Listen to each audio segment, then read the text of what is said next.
मुख्यमंत्री जी ने ये जो कहा कि हम 6 महीने बाद इसका कानून बनाएंगे, उसके बाद आपाधापी मची हुई है। मुख्यमंत्री जी को अप्रोच करने की लाइनें लगी हुई हैं। जिन लोगों ने किसी काम को करने की एवज में जमीनें ले रखी है, उनकी भी लाइनें लगी हुई हैं कि साहब हमें टाइम और दे दीजिए। और शायद मुख्यमंत्री जी इस बात को जानते थे कि दुकान में जो ग्राहकों की भीड़ कम हुई है, इस घोषणा के बाद दुकान में ग्राहकों की भीड़ बढ़ जाएगी। माननीय मुख्यमंत्री जी, आपने जब मुख्यमंत्री पद की शपथ ली तो उस पद के शपथ के साथ आपने गोपनीयता की भी शपथ ली।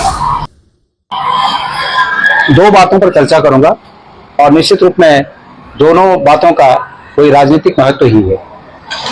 पहली बात कि भू कानून के मुद्दे पर माननीय मुख्यमंत्री जी ने एक प्रेस वक्तव्य के माध्यम से जो कहा, हम सब ने उसका स्वागत किया और उम्मीद की कि मंगलौर और बद्रीनाथ में जिस प्रकार से जनता ने जनादेश दिया, तो अब ऊंट पहाड़ के नीचे आया और सरकार जो तात्कालिक विषयों पर जो विषय होते हैं उन पर अपनी राय व्यक्त करने लगी है। और सरकार ने कहा है कि जब बजट सत्र होगा तो बजट सत्र में इसके लिए एक प्रभावी भू कानून लाएंगे। मैं पिछले 3 दिन से देहरादून में हूं और चूंकि देहरादून में हूं तो सचिवालय की गर्मी मेरे आवास तक महसूस की जा सकती है। और सचिवालय में कोई मौसम की गर्मी की बात मैं नहीं कर रहा हूं, सचिवालय में मची आपाधापी की गर्मी की मैं बात कर रहा हूं कि सचिवालय में मुख्यमंत्री जी के स्टेटमेंट के बाद एक आपाधापी मची है। खास करके इस बात पे कि अगले 6 महीने में भू कानून में प्रभावी भू कानून लाने के लिए जो नियम लाए जाएंगे, उसके बाद ये जो गर्मी सचिवालय में मची है उसको यहां तक महसूस किया जाता है।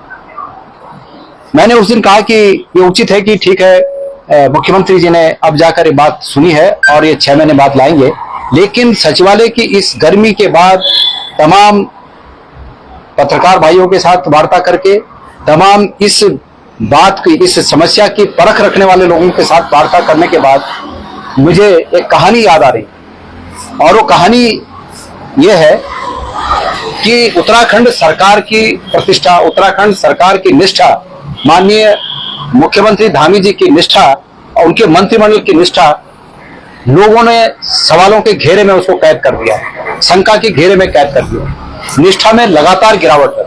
यहां तक बातें आ रही है कि अगले 2, 4, 6 महीनों में जो लोग रिटायर होने वाले हैं, उन लोगों के पिछले 20 साल 25 साल पहले की कुंडलियां खंगाली जा रही हैं और अगर उन पर कोई जांच हुई है तो उन पर भी दबाव बनाया जा रहा है कि आपकी जांच दोबारा हो सकती है, रिटायरमेंट नहीं जाओगे आप, लिहाजा वसूली का खेल चल रहा है, इसलिए निष्ठा बहुत तेजी से नीचे गिर रही है। पर कहानी ये है, किसी सरकार पर एक कहानी मैं ये कहना चाहता हूं कि किसी राज्य में राजा के पास एक मंत्री हुआ करता था। मंत्री धन बनाने में माहिर था। मंत्री को अगर जेल का भी प्रभार दे दिया जाए तो मंत्री वहां भी धन बना लेता था। राजा के लोग राजा के पास शिकायत करते थे कि यह मंत्री धन बनाने में लगा हुआ है, रिश्वत लेने में लगा हुआ है।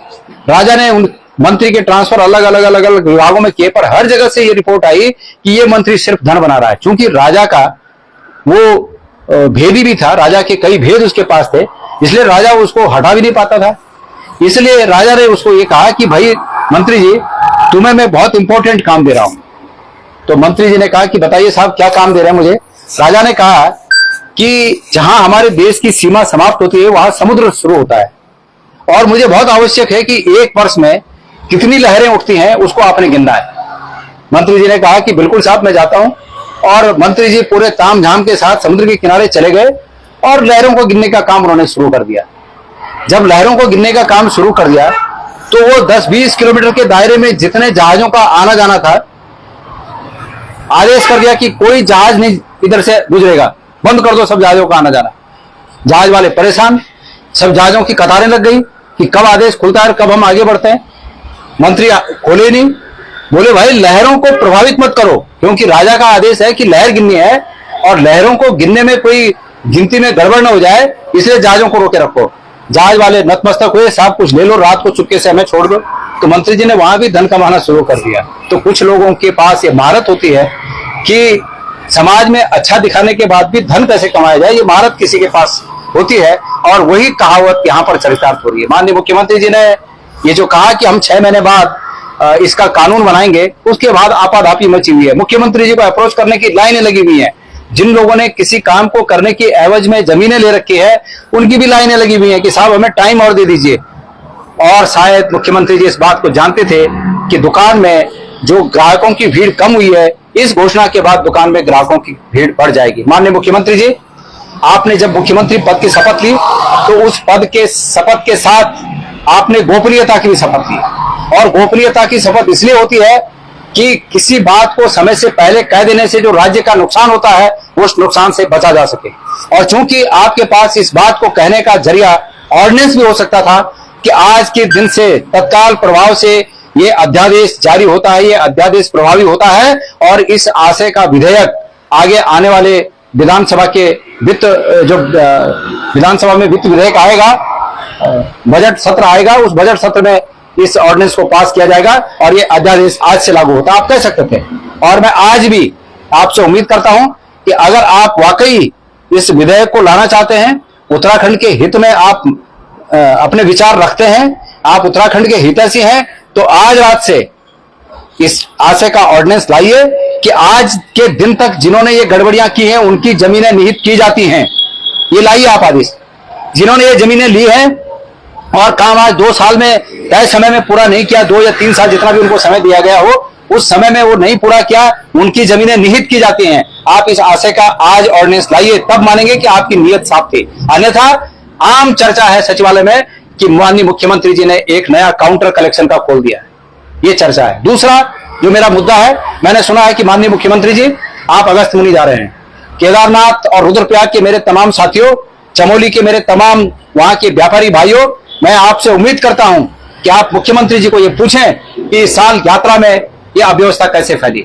माननीय मुख्यमंत्री जी ने जिस प्रकार से गुजराती पावर ब्रेकर्स के प्रभाव में आकर एक गुजरात की कंपनी को यह रजिस्ट्रेशन का काम दिया, उससे आपका व्यापार चौपट हुआ। मुख्यमंत्री जी को इस पर जवाब देना चाहिए। आप अगस्त मुनि में आ रहे मुख्यमंत्री जी को जरूर पूछें कि ऐसा क्यों किया गया, और ये तब कि जब मुख्यमंत्री जी इस बात से अवगत हो चुके थे कि यात्रा में ये विपरीत बातें सामने आ रही हैं, तब इसका निराकरण क्यों नहीं किया गया। और इसके अलावा माननीय मुख्यमंत्री जी, आपको मैं एक बात और बता दूं, बद्रीनाथ केदारनाथ मंदिर समिति में तमाम ऐसे कर्मचारी हैं जो कई सालों से बहुत कम तनख्वाह में काम करते हैं, उनको अभी तक परमानेंट नहीं किया गया।